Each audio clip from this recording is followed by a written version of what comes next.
Hello, and welcome back to the Health with Kylie and Kylie podcast. I am Kylie Ham, and I am here with my fabulous co-host Kylie Jade. And today we have a very special guest. Hello, Tahlliah. So Tahlliah is coming on today to share her experiences with her Guillain-Barre, or GBS, Guillain-Barre syndrome, I believe. Is that correct, Tahlliah? That's correct.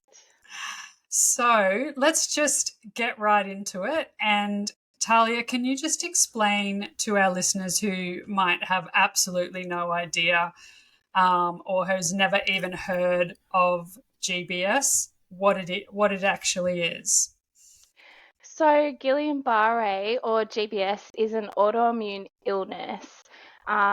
It's triggered by a few different things. So you can get it from respiratory viruses, gastroenteritis viruses, or in very rare cases, vaccines. Basically what it does is you get sick and your autoimmune system goes into shock mode and it destroys your myelin sheaths. And the myelin sheaths are the protective barriers around your nerve endings. That's basically the gist of it. That's what it does. All right. And so for our listeners, can you explain? And it's pretty rare, isn't it? It's very rare. So a reaction to a simple virus where you would get GBS is, I think it's 0.1 to 1% rarity. And then all the different stages of GBS then become even rarer. So it can go from simple paresthesia, which is your pins and needles in your feet or hands, to complete paralysis and ventilation or life support. Which is what happened to you, correct? Which is what happened to me. Because, you know, if you're going to do a job, you do the job right and you go all the way. All right.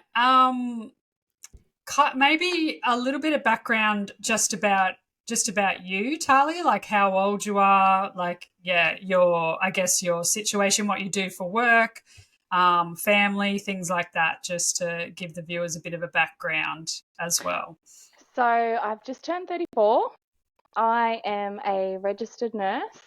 I work in aged care currently, have done for 5 years, and I have 4 beautiful children ranging from the ages of 15 to 3.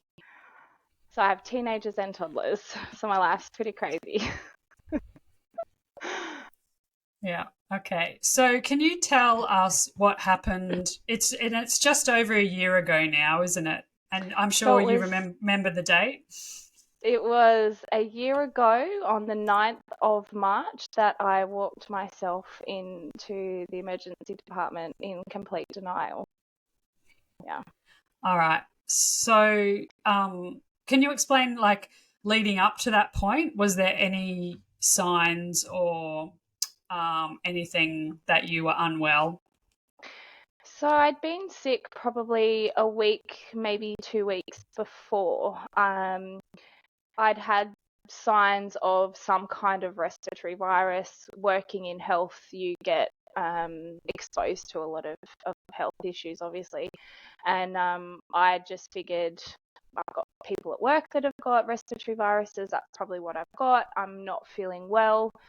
And I'd gone through the process of getting a few tests with my GP because I just didn't feel like I was getting better. But I didn't have any signs in those 2 weeks that anything sinister was happening. Okay. Yeah. So what happened, like, on that day? So you were at work, I believe? So I can remember the day. I have a lot of memory fog around a lot of the situations. A lot of it's been filled in with my family, but that particular day I remember crystal clear. I'd actually gone to bed the night before and I was walking to bed from the lounge room and I was like, wow, I've got pins and needles in my feet. But obviously that's something that you think of. I've been sitting on my feet wrong. Didn't think anything of it. And I got up for work the next morning and thought it was a bit strange that I still had that pins and needles in the soles of my feet.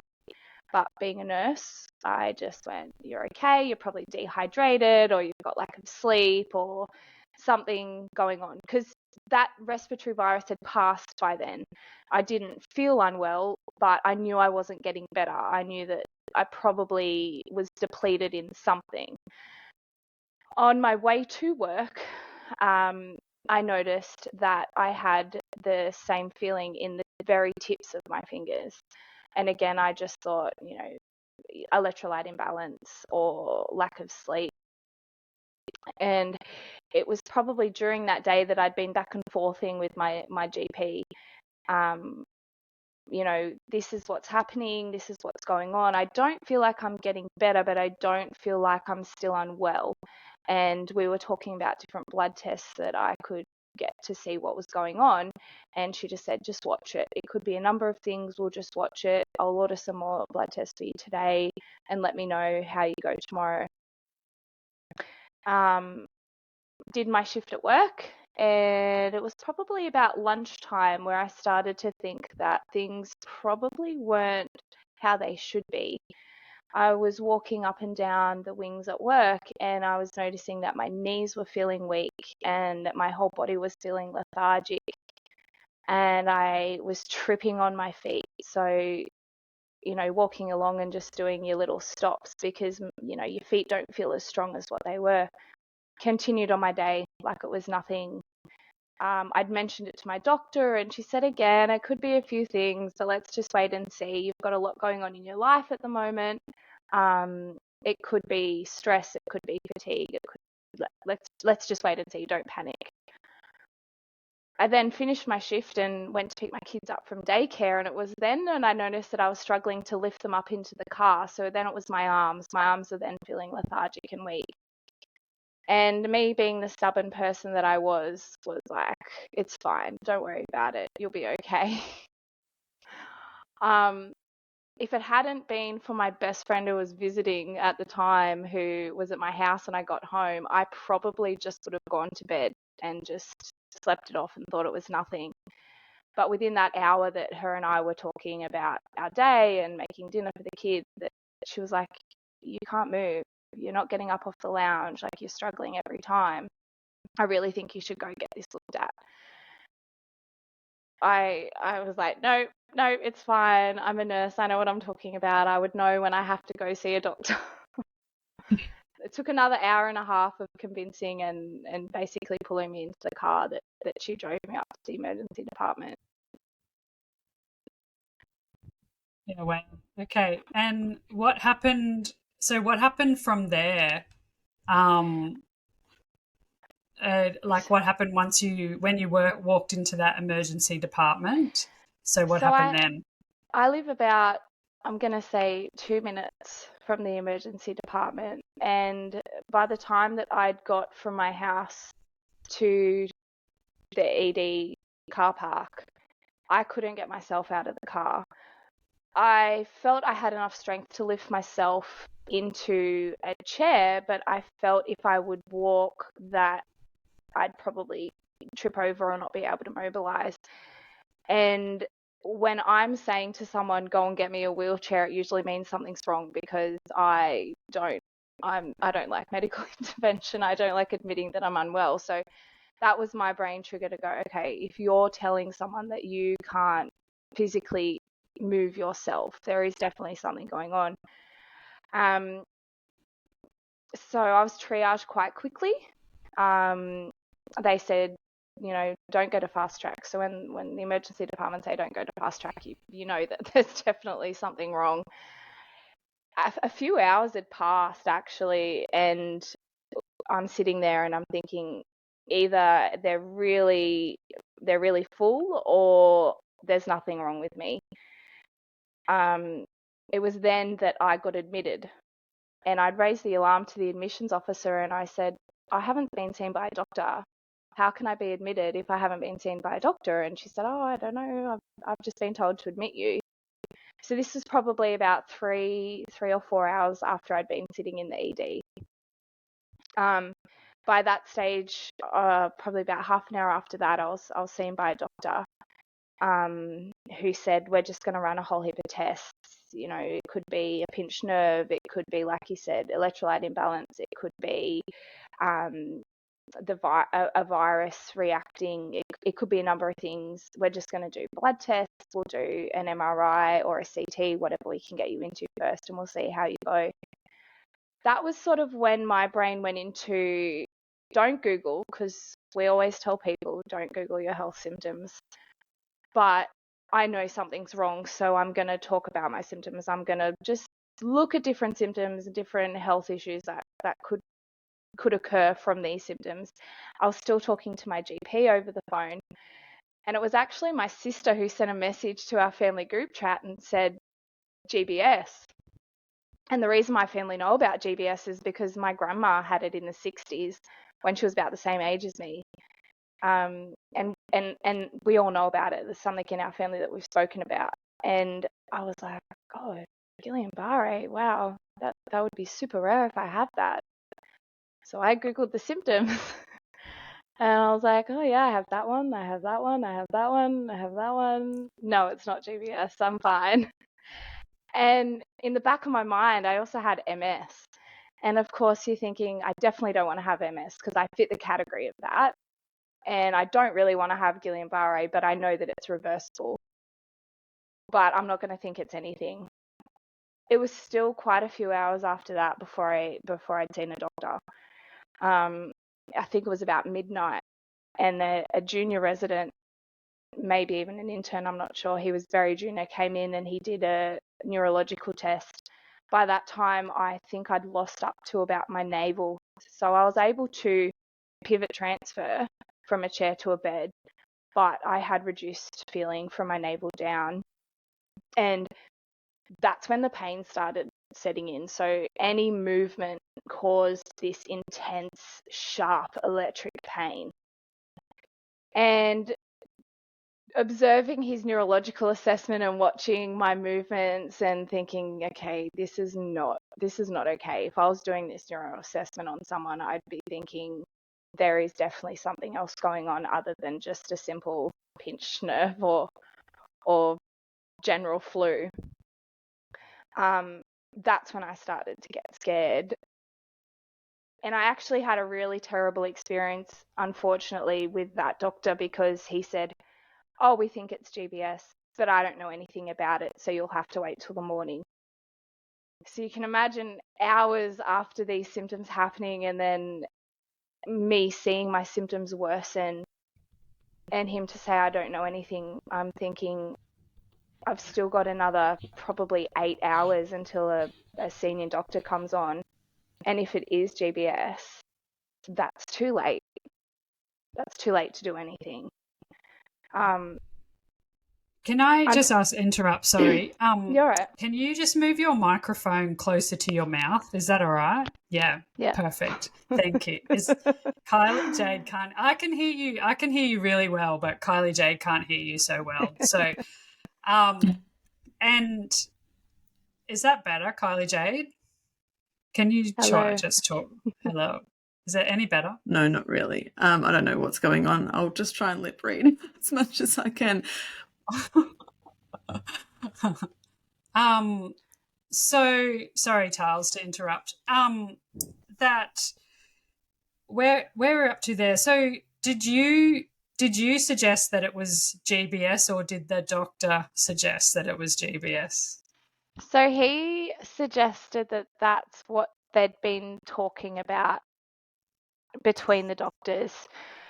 Kylie knows personality quite well to know that I interrupted him and said, well, actually, I'm a nurse and I actually already know what GBS is, and I don't think you should be telling someone that that's what you think possibly could be their diagnosis if you're not sure.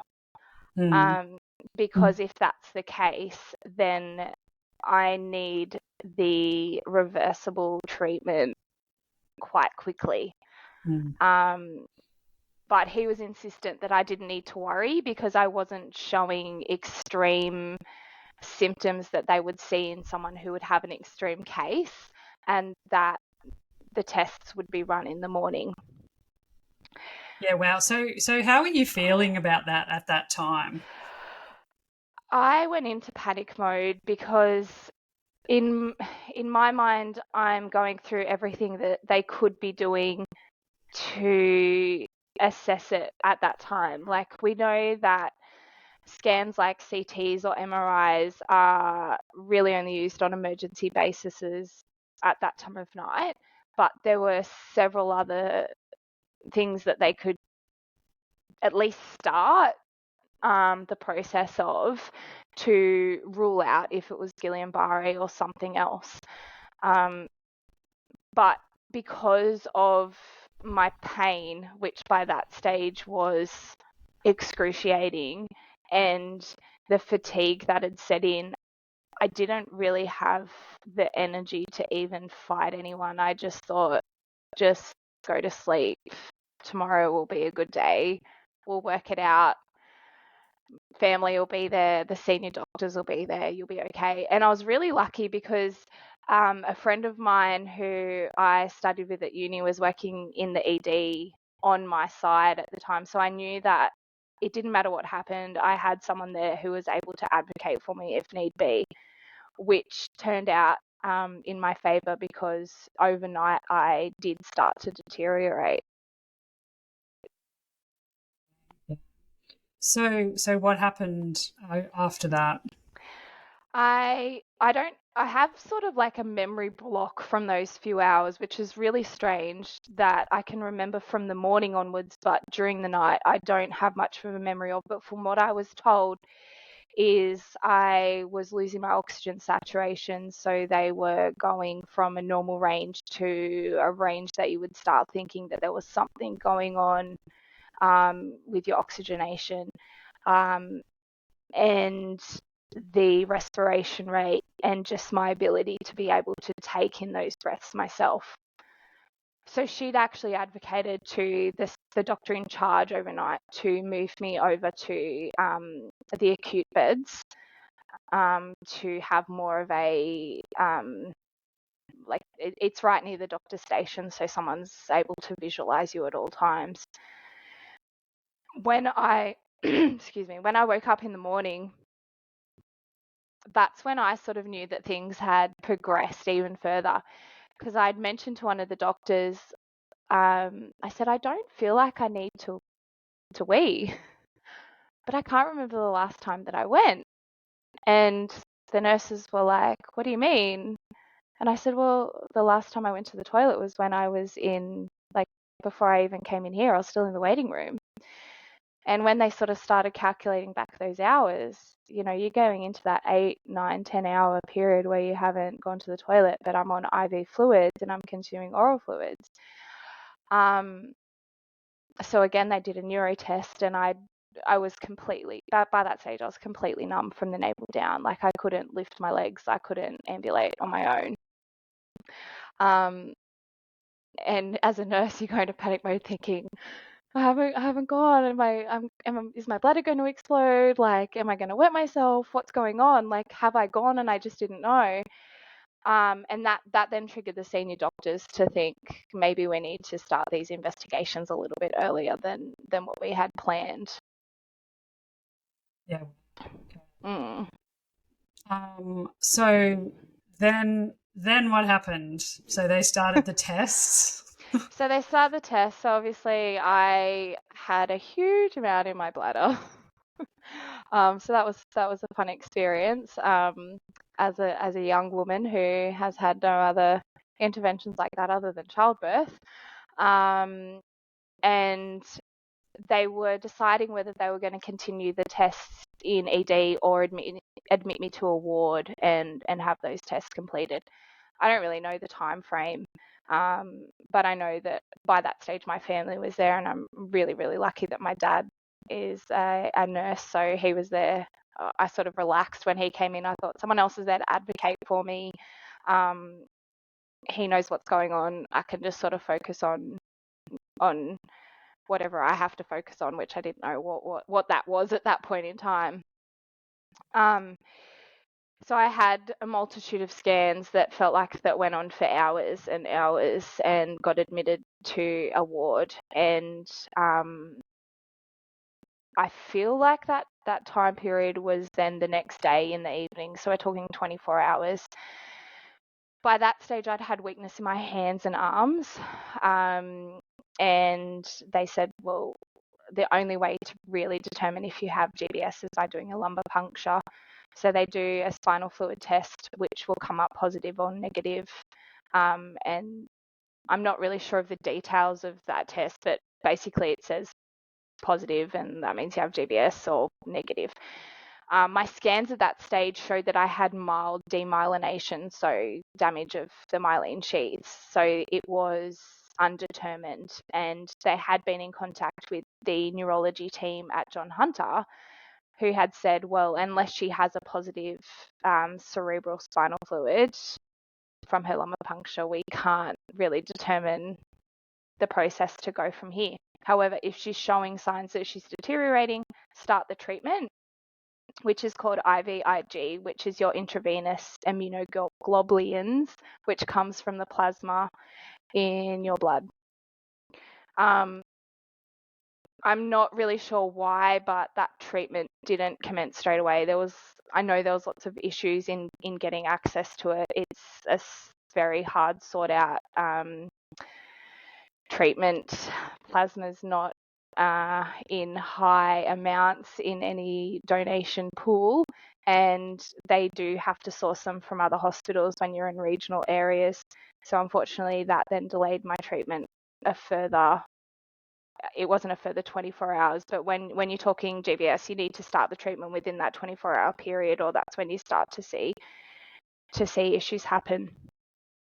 I was on a medical ward, so in a hospital like ours locally, you don't see GBS. It's, if you see it, you might see it once in your career. So being on a medical ward, it was a lot for the nurses to know how to plan my care. So they transferred me to ICU. They just said, let's put her in ICU. If anything happens, we can intervene straight away. If nothing happens, she's in the right spot. And by that time, they'd been able to source the IVIG, so I was able to commence that. And then the next morning, I got so excited because I started moving my hands. So I'd gone from like those minimal movements and that real weakness, almost like when you half sleep on one of your limbs and you can move it, but it feels really weak and you just have to sort of move it a little bit to wake it up. I'd gone from that to having movements, but they were weak. It almost felt like I'd done a really hard workout at the gym and they were just shaking. So I got really excited that, okay, I've only got this far. It's only gone to my navel. I can sort of lift my legs off the bed again. I can move my hands. It's not going any further. We're out of that danger zone. We're heading into 48 hours. That's sort of where then, unfortunately, my body didn't respond as well as what they wanted. So I think I had about a 5 or 6 hour period where they thought I was responding and doing really well. And they started getting physio intervention. They got a speech pathologist intervention just to make sure I wasn't losing any of those facial or throat nerves. And basically, I was on that path of, we're going to send you to John Hunter to the neurology team, but that's for assessment. They'll finish your treatment and then you'll come back here and do a little bit of rehab physio and you should be okay. Like, we're looking at a 3-month period. Unfortunately, overnight, I had deteriorated to the point where the physio's tests that were 2 hourly. So the physios come in and they do a test 2 hourly where you blow into this tube and it shows you the percentage of oxygenation you're getting into your lungs. So it was slowly deteriorating. No one wanted to tell me. They were like, she's positive, we're gonna keep her on that track. We're not gonna tell her. I remember the last time that the physio had come into me in their face. I remember that face, and I think I'm more aware of it as a health professional now that our face tells 1,000 words. We've gone so many years having masks on with COVID, we've not had to think about it. And I looked at his face and I thought, okay, something's not right. Something's going on. I was still consuming food and I was still consuming normal oral fluids, and that was not a good idea. For someone with GBS in a hospital where you have people trained who have looked after GBS before, would put you on a modified diet and controlled fluids for that period of time, even if you weren't showing signs of something like dysphagia, so inability to swallow. But because in our hospital we don't see it, no one thought to think of, let's put her on precautionary measures. The IVIG treatment at that stage wasn't working. We didn't realize that my body wasn't accepting it, and I went from sitting up and talking to not being able to breathe. And so when you couldn't breathe, they put you on a ventilator. That's right, isn't it? So would the machine breathe for you?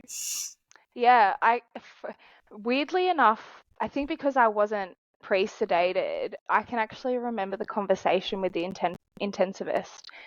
He was sitting over my head and he was telling me, it's okay. We're going to get you sorted. I don't want you to panic. But when you see all the members of your family standing around your bed, absolutely terrified, you know that it's not okay.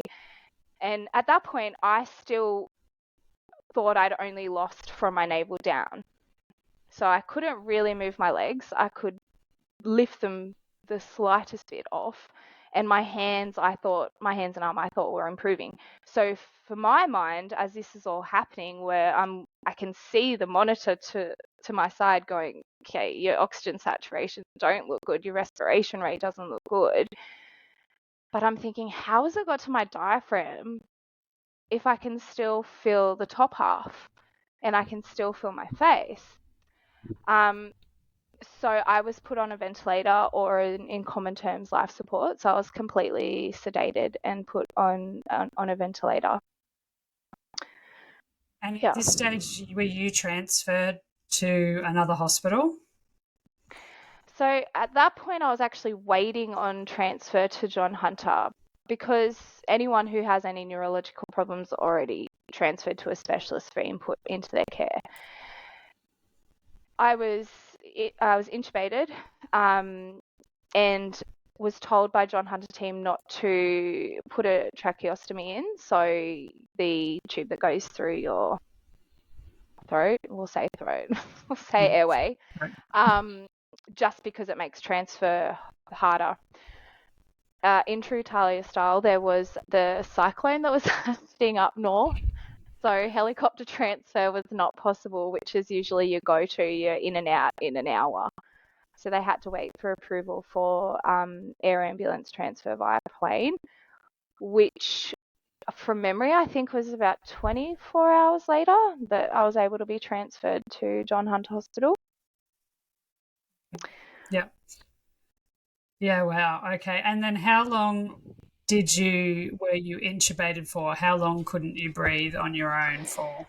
So I was intubated for 24 hours. So I arrived at John Hunter and they did all of their initial assessments. I believe I had more MRI scans, which showed that I had complete demyelination. So when you say complete demyelination, it means that every nerve in your body is damaged.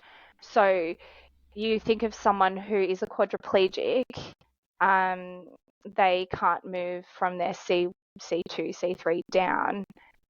That was me, except I didn't have I didn't have spinal cord damage. It was everything from my eyes to my toes. So they did all those tests, and then they were able to put me on, change me to tracheostomy. So the benefits of a tracheostomy in someone with GBS is that you can put them on a partial sedation rather than a complete sedation. So they have times of awake periods where you can do cognition interventions, you can do light physio interventions. It's more about not keeping the brain asleep for as long as possible, because we don't want those pathways to be damaged. The longer someone is on complete sedation and life support for, the longer that those brain waves and those neurological pathways can get damaged. So with GBS, you want quick intervention to get you off. So 24 hours on complete ventilation before I had the trach put in. Okay, and then in terms of you started getting better from that point? Like, is that did you get, or did you go up and down, or did you get worse? Unfortunately, I didn't get better. So normal treatment for someone with Guillain-Barre is 5 rounds of IVIG. So that's 1 round of IVIG a day, I believe. It could be twice a day, but from memory, I think mine was once a day for 5 days. And then that's when you would, in that time period of 5 days, you should start seeing improvement of some kind to say, okay, this plasma's working, the immune system's starting to repair itself and kick itself back into that, let's get better mode. Unfortunately, I wasn't responding. I came up with a whole lot of other issues. My main one being a condition called autonomic dysreflexia. So I had hypertension, and it was like in the 200s over the 100s. My heart rate would not be stable. I had thermoregulation problems, so I'd go from being extremely hot to freezing cold. And because of the partial sedation, I remember waking up and I'd be sweating and feeling hot, and you'd feel the heart in your throat. And I had a big industrial fan. They got this big industrial fan that was almost like a tube just to cool me down. And then I'd wake up and I'd be freezing cold. So my body just wasn't regulating itself. And when you start looking at conditions of the cardiac system, when your body's trying to repair itself from a virus, everything's fighting each other. I also had picked up aspiration pneumonia while I was in the ICU before I was ventilated. So that was another complication that I had. And I also had multiple UTIs. My kidneys weren't functioning very well, and obviously having a catheter. So we're looking at 2 different infections and a cardiac issue with an autoimmune illness. So my body was just going, we're not repairing itself. We're not going anywhere. You were not in good shape, girl. I was not. Look, I just wanted to make sure that I ticked every box when it came to complications. Yeah, if you're gonna have GBS, you gotta go all in and do it properly. Absolutely. Yeah. So when you're looking at GBS, you can do something called plasma exchange. So rather than just the IVIG, they can look at completely replacing your plasma. So it's almost like a dialysis machine. They take your plasma out and they put new clean plasma back in. I'm not really sure why I wasn't able to have it. There was some particular reason, maybe issues with my kidneys and cardiac issues, that I wasn't able to have it. But that was something that my dad had brought up, and they said, well, she can't have it, but she's in a dire state. Like, we're looking at, we don't know if she's going to recover from this. That's still one thing that I find really hard to accept. Like, how can you go from being healthy one day to 3-4 days later going, you're not going to live? Like, you're not going to recover from this, from being a completely healthy person to your body can't fight itself.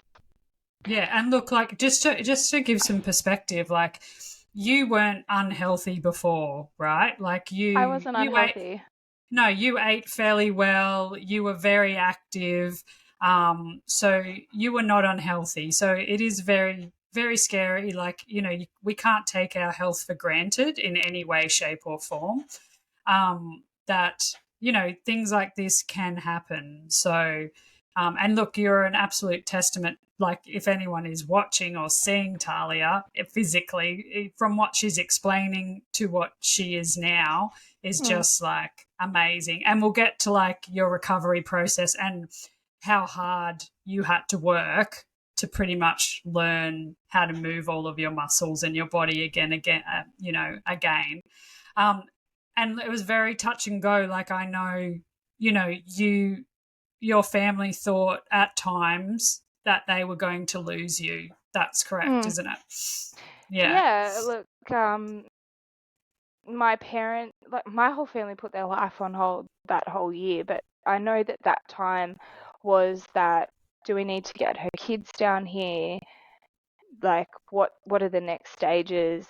What is the likelihood? Like, what's the trajectory? Are we looking at she's going to recover, she might recover, or we're looking at no recovery at all?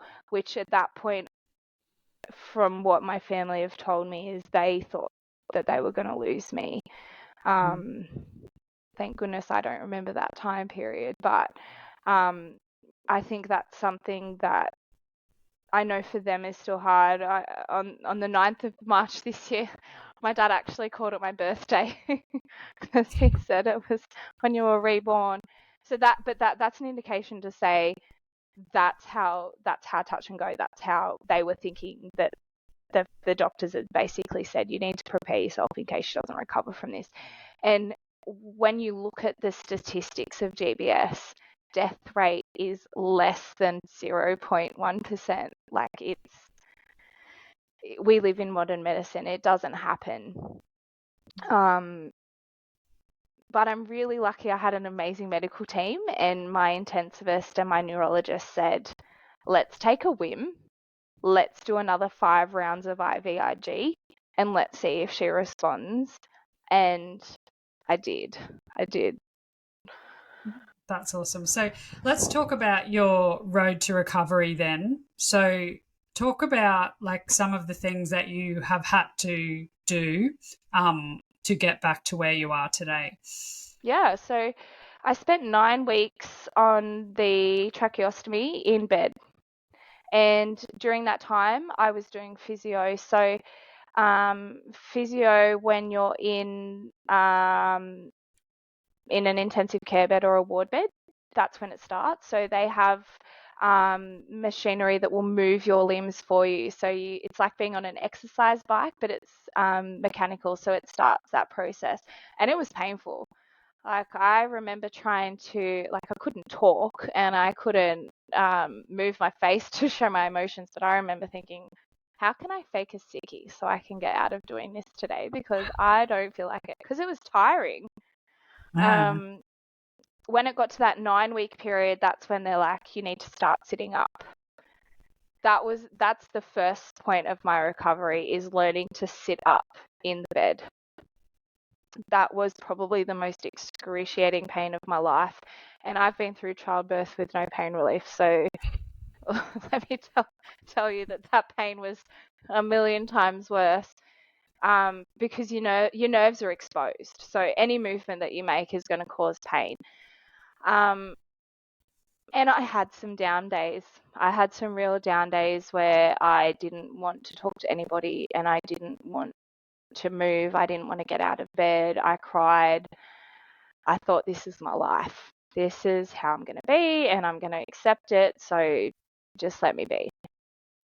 And I knew the recovery was going to be long, knowing that this is not going to be a couple of weeks, a couple of months. This is going to be 12 months in a hospital, 12 or more months in a wheelchair, and then who knows how long after that until I get back to my normal self, if I ever do. So that's when maybe two or 3 weeks into that ICU rehab process, that I went, the only way you're going to overcome this is by putting your mind that you can do it. Set yourself goals. Doesn't matter if those goals are achievable, but you set yourself some goals. And that's, I put that as my pinpoint in the start of my recovery, was setting a goal. And my goal from there was, I know that I'm going to go to a rehab facility very soon.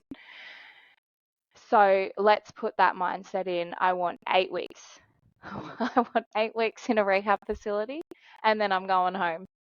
Whether I'm walking or not walking, I'm going home. I'm going to get to the point where I can look after myself, or look after myself with the care of someone in home. So that was my first step. My first step was mindset and goal. I love that, because I think like that's just like pivotal to everything, and you'll go on to tell how amazing you did with all of that and smashed all of that. But did the medical professionals think you were crazy at that time? Did you like verbalize those goals to them? I think they knew I was crazy way before that. Like, I was that typical patient that all the nurses say, we don't want to look after her. She's stubborn. She doesn't listen. She does her own thing. So I think they already knew that I had some pretty unrealistic goals. They never put them down, but they always put me in that, just remember what's happened to you, and if you don't meet those goals, that's okay. So my timeline that I got given was, you're going to be in the neuro rehab facility for 12 months, which means you're not going to be able to walk for 12 months. We will probably get you to a point where you can go home with a wheelchair, and then you'll go through rehab and maybe walk 6 months after that. But you're looking at 3 to 5 years before you're back and walking, and to maybe half your normal self. And I put a goal of 8 weeks. Nothing like reaching for the stars. And then, but I want you to tell everyone, so the doctors told you the rehab for 12 months, maybe like walking, or like, semi back to yourself in like 3 to 5 years. So Yeah. tell everybody what you achieved. So I achieved 6 weeks into rehab, walking with a forearm support frame, and then another 2 weeks after that with a 4-wheelie walker, and back home in my house. Oh my fucking God. That, like, everyone is just like absolutely phenomenal. And I'm sure that you blew absolutely all of those medical professionals out of the water. Look, I like to be an overachiever. So I think if you're going to overachieve in anything, this is the thing to overachieve in. Like, and I think for me, Nurse Me knew that my goals were completely unrealistic. I knew that. But I had to put myself in a mindset, because I'd had those bad days.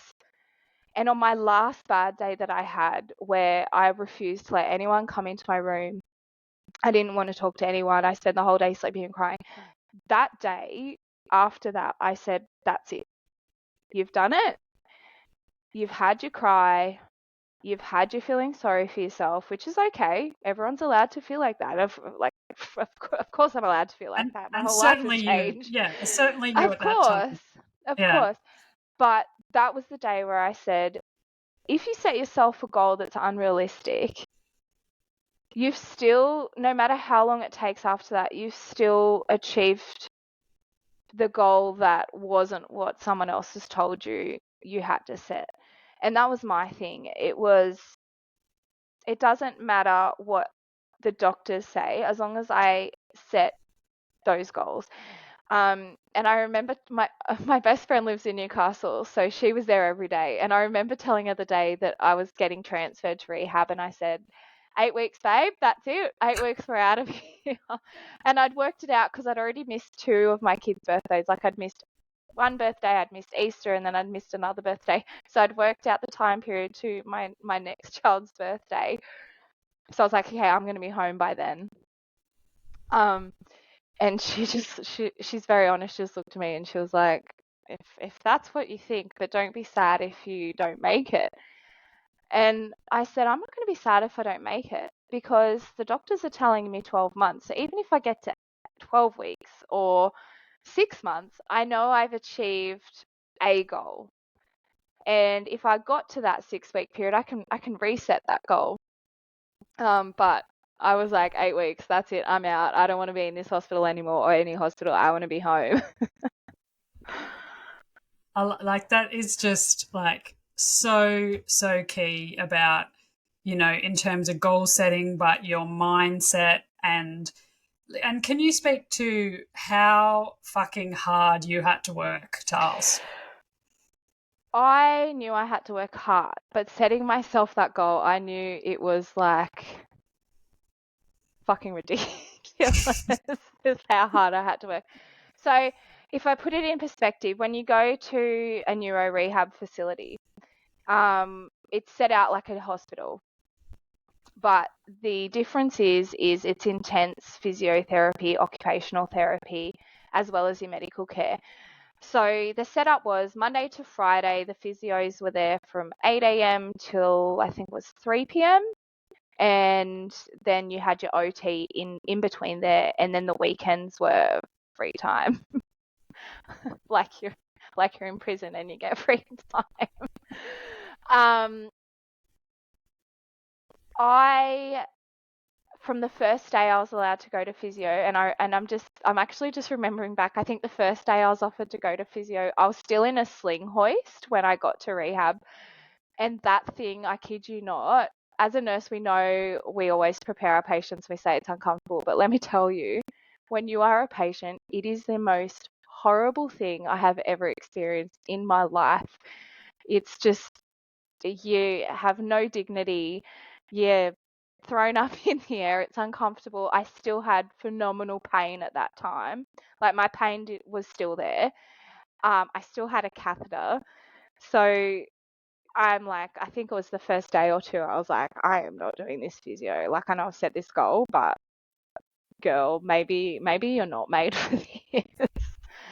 And I had discussions with some really, really lovely rehab nurses over the weekend that just put me into that. This is the routine and this is what we do. This is what your time here looks like. And I think that put me back into that mindset of, okay, now I know what my days are going to involve. This is what I'm going to do. And I remember the Sunday night going, okay, physio starts at 8. So my nurse needs to have me up at 7 because I'm going to be up at that gym at 8. I'm going to be in the gym until lunchtime. I'm going to have that hour break. I'm going to go back and I'm going to be there until they close. And if I have to have an OT in between, obviously, I'd go do that.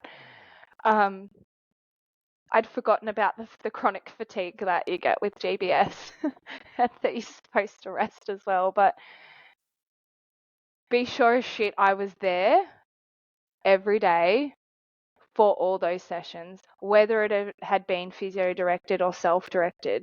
So the first few days was the physios were setting out, this is what we think you should be doing, and they helped with a lot of those directives. And then these are things that you could do on your own, and these are things that you can do in your room.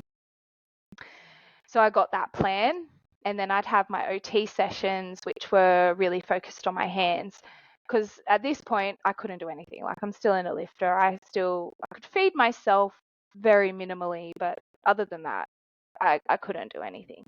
So we're talking, baby. We've got to learn how to do everything, and I've got an 8-week goal, and I've got 8 hours, 5 days a week to do that.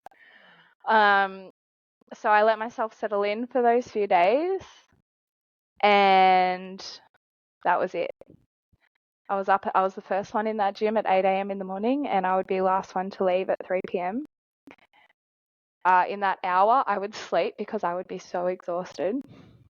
But then I'd also try to do my OT, so learning how to use a pen. So I'd do writing practice, I was doing typing practice, hand strengthening, and then I'd go back to the physio, and then I'd come home at night. And I treated night as you stay in bed and you don't do anything. Weekends, do you think I rested? No, I didn't have access to the gym, but I had weights. I had the bike machine that I'd help the nurses transfer me onto. I would do my own washing, so I'd get the OT to leave the laundry open so I could start to learn how to do my own washing and hang it out again. It was 7 days a week, 8 hours a day, 7 days a week, intensive muscle building, strength training, anything that you could think of added into there.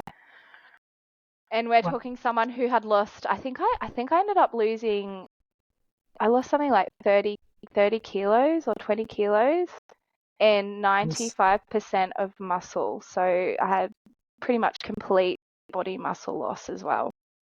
Yeah, so you literally were back at the beginning, like I was back at the beginning. childbirth, yeah. Like it's just phenomenal, absolutely phenomenal. Could you speak to, and you were there, you were out in 6 weeks, is that what you said? I think it worked out to be 6 or 7 weeks, and then I spent an extra week in our local rehab hospital, which is like basic rehab, and then I self-discharged home. I didn't know that. So we're talking an Of course we did. we're talking an 8-week period. So it was 9 weeks in ICU, and then 8 weeks rehab. Just fucking wow. So okay, so once you went home, can you talk about, because I know that you did get into strength training at the gym at that time. Can you talk about the importance of that and how that worked for you at that time? So I did have to wait a couple of weeks. So after discharging, I still had to do outpatient physio because with GBS, you lose your balance and your agility, but you also have to be really careful of injury because you're talking low muscle mass and your tendons and muscles and all of your nerves are still exposed and quite weak. So I think it was maybe another 3 or 4 weeks after that before I got the approval to go to the gym. My main mission wasn't just to strength train, like I had chronic foot drop from being in bed. So I knew that I had to, the quicker you repair that, because I had complete tendon stretching from that I had to get into the gym to try and get all those muscles back.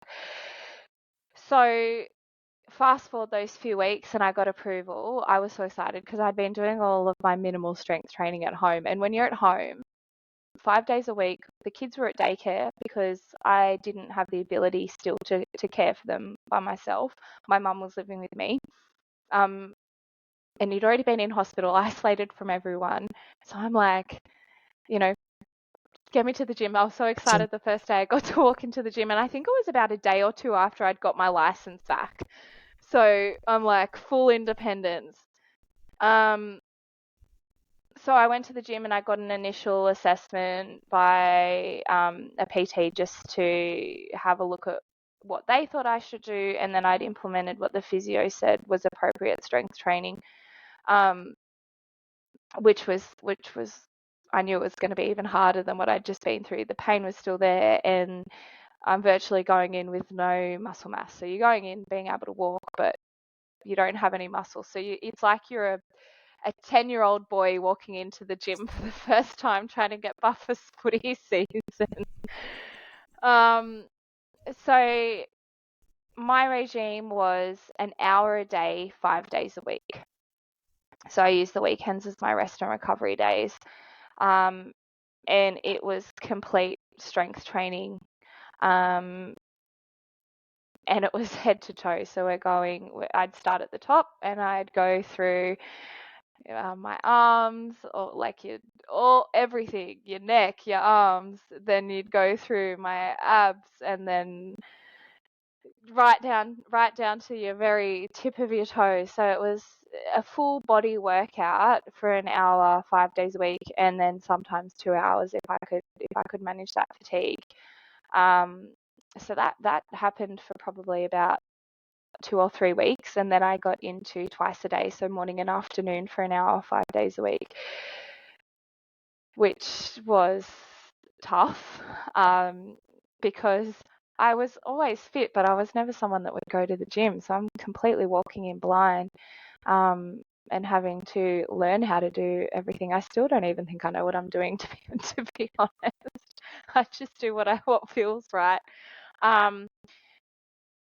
But you don't just have to think about that. It was the nutrition. It was making sure I'm getting enough carbohydrates, that I'm getting enough protein, that I'm getting enough fluids. Because the GBS, you really have to be careful with your nutrition. Anything can trigger GBS once you've had it. Too much sugar in your diet, too much fat in your diet, too much sodium in your diet, and then you got to think of if you get sick again. So I went into almost, as my friends would describe it, bodybuilding mode, because I'm loading so I can put the weight back on and have the protein to repair my muscles, plus training 2 hours a day, 5 days a week. So were you tracking what you eat at that stage? Like, were you, like, especially things like protein? Were you tracking? So I wouldn't say that I was religious on tracking, but I had an alarm set on my phone every hour. Every hour. Because I had to be wary with the fatigue management. The number one thing that they say for fatigue management is getting enough calorie intake. So when you add then an hour or two workout on top of that, you've got to replace what you've lost. So every hour I'd be having, I'd start with your breakfast in the morning, then you'd have a fruit snack, then you'd have a protein snack, then you'd go back to your carbs, and then I'd go back to my good proteins, my good fats. And it was like a whole day process of tracking my calories. Because in the hospital I was on a peg feed because I couldn't eat for so long, and then I was on oral feed and peg feed for about 3 weeks to replace everything that my body had lost. I was needing to have something, I think the dietitian recommended I had something like 2,800 to 3,000 calories a day to be able to suffice what you need in an average day, and then add everything that I was being depleted of when I was working out, and trying to gain that weight back. Yeah, and trying to build that muscle. I think, like, if we think about how hard it is, especially for women, to build muscle, like, and you're building from scratch. So, that initial, did the muscle come back fairly quickly, or how did you find that through the strength training? I think from the very first few weeks of me doing that intense physiotherapy, I started to see a lot of return, but mainly in my calf muscles, because obviously that's where I was doing a lot of my rehab, because they're focusing on those adductor muscles that you need just to stand and be able to make those basic foot movements. So I think that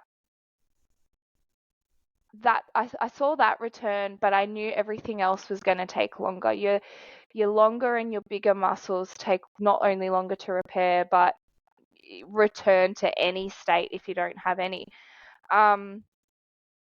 So Bloody technology. All right. Okay. Now, where were we? we were talking about muscle return and Yeah. how I was going about that, really. So I guess like we were talking about how we have to replace nutritionally as well as with our strength training and muscle training and seeing it return. So I was really lucky that I started seeing it in the early days of my rehab. The point where I started really seeing the massive return was not just when I was going to the gym, but when I was made more aware about the nutritional value that I needed to add. So talking to people at the gym, I remember talking to you at one point, making sure I was getting my protein, and just doing my own research. For someone who hadn't been in a place in my life before where a gym was or muscle gain and return was something that I was doing regularly, it was all new. So just researching and doing all that education on what I needed to sustain that muscle return, because we can work out as much as we want and we can do all that strength training and as much as we want, but unless we're replacing it with the same nutritional value, it's not going to do anything and it's not going to stay. Yeah, that's awesome. Like the importance of nutrition in your journey has just been huge for your recovery, and also in respects of being able to build muscle again. So where are you at now, Tahlliah? So 12 months in, I like to tell people that I am 98% returned to my normal function. I don't think that I can say that I'll be 100% anytime soon, and I think most health professionals involved in my continuing care would probably agree, because nerve regeneration can take 5 to 10 years. And then you add on to the fact that sometimes those little health conditions in regards to autonomic dysreflexia and immunocompromise, that getting to that 100% is going to take its time. So I like to tell myself I'm 98%. Mindset, I'm 100%. Functionality, I'm 98%. So I try to go to the gym 2 times a fortnight. I'd like to go a lot more than that, but I've returned to work and I have 4 kids and my kids do sport. So going to the gym every day it's not reality. Not anymore. So twice a week at the gym and then every day walking, including once a week I do a long distance walk, like 7 or 8 Ks, which I smashed my first 8 Ks 2 weeks ago for the first time, which was a really great achievement. And really taking time to make sure that I'm getting that nutritional value every day. I wasn't a great eater before I got sick. Like I would skip meals and people would make sure that I'd eaten for the day. I'm sure Kylie would be able to back that one. So making sure that I'm eating 3 meals a day, getting that protein in, getting that those calories in, and good calories, good fats. Like not, I like to snack and I like my special treats, but making sure that I'm getting that good nutrition in with exercise daily and keeping to my mindset definitely helps. I still have issues with my feet, but if we look at it on a long-term thing, if we're talking 12 months that they told me that I would still be minimal mobilization to only having minimal issues with my feet, back to work, back to normal life, I'm pretty okay with that. Like, it's just absolutely inspirational, your story. I think, like, from, a year ago to now, where you were, what happened, you went from being not able to breathe on your own, all of your muscles completely debilitated. You are back, you are working, you are healthy, you are walking 8 kilometers. Like, it's just absolutely phenomenal. I'm just absolutely in awe of you, and you're a true inspiration to absolutely anybody out there. And thank you for sharing your story, and thank you for coming on the show. Is there anything else you wanted to say to the listeners about Guillain-Barre, or about, did you want to thank anyone or anything else while you're on here? Well, thank you for having me. And I think I'll say that it's the first time I've actually shared my complete story. Like, a lot of my close family and friends followed it through social media from my family updates through my journey, but I've never really sat down and spoken about my whole journey, because it can take quite a lot of time and quite a lot of explanation. So thank you for letting me share my journey. Obviously, thank you to everyone who was there for me. I'm absolutely still amazed at how many people were there to support not only me but my whole family through this journey, because it wasn't just me. It was the people on the bystanders, the people who sat around and waited, my kids, everybody who had their lives on hold while I was recovering. Anything I ever tell, I don't like to be seen as an inspiration. If I'm seen as an inspiration, I want it as a image of anyone can do anything that their mind is set to. If that means that I'm an inspiration, then I'll go with it. But I don't want people to think that that's just me. I don't like that label. Because I don't see myself as a superhero. I see myself as someone who recovered for other people. I recovered for my kids, not for myself. And while that might take me a long time to accept that I did recover for myself, my goal was getting home, getting back to my normal life. So you can take me as an inspiration as any way you want, but that's how I view it. And I tell anyone who wants to listen to my story that if it helps anybody in any journey that they're going through, whether it be illness or a health journey or weight loss or a mindset journey, is that if you set yourself a goal, you can absolutely achieve it. You can smash it.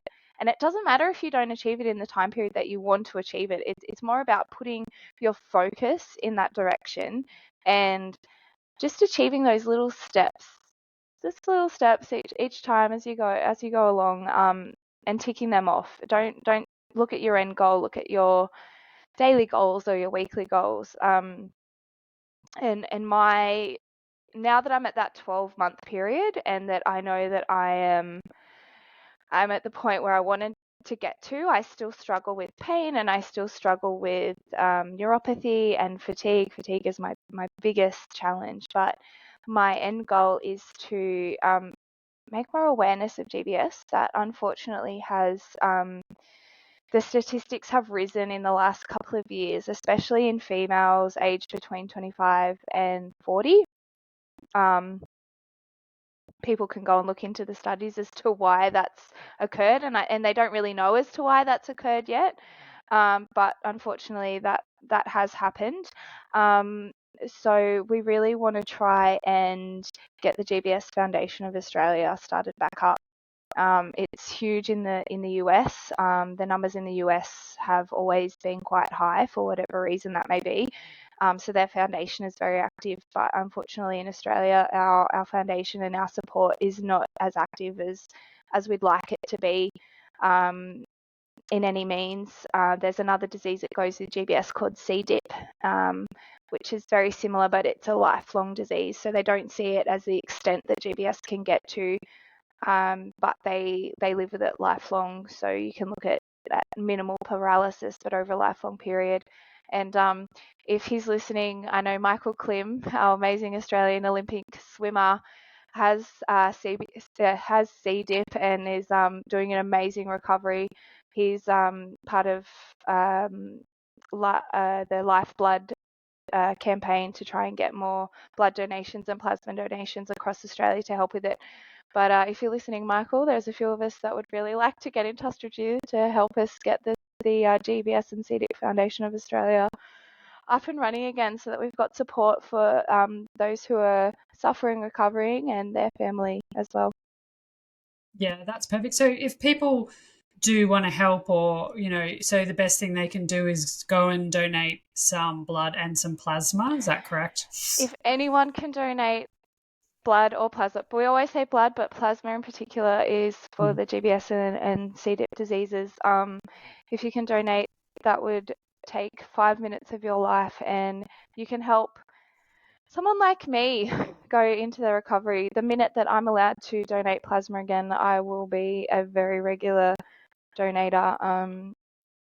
It's not just our illnesses, though. It can save many lives, but please go and donate. Yeah, it literally saved your life, yeah, the It plasma. literally saved my life, and I am thankful to whoever's plasma I received. I owe them my life now, because unfortunately, like I said in the beginning, it's a hard substance to come about. There's lots of regulations around it as well. And unfortunately, COVID put a hold back on a lot of our donations and a lot of the restrictions and tests that they have to do to be able to put that out to our patients. So yeah, literally saved my life, and I'm so very, very thankful for modern medicine that we had that available.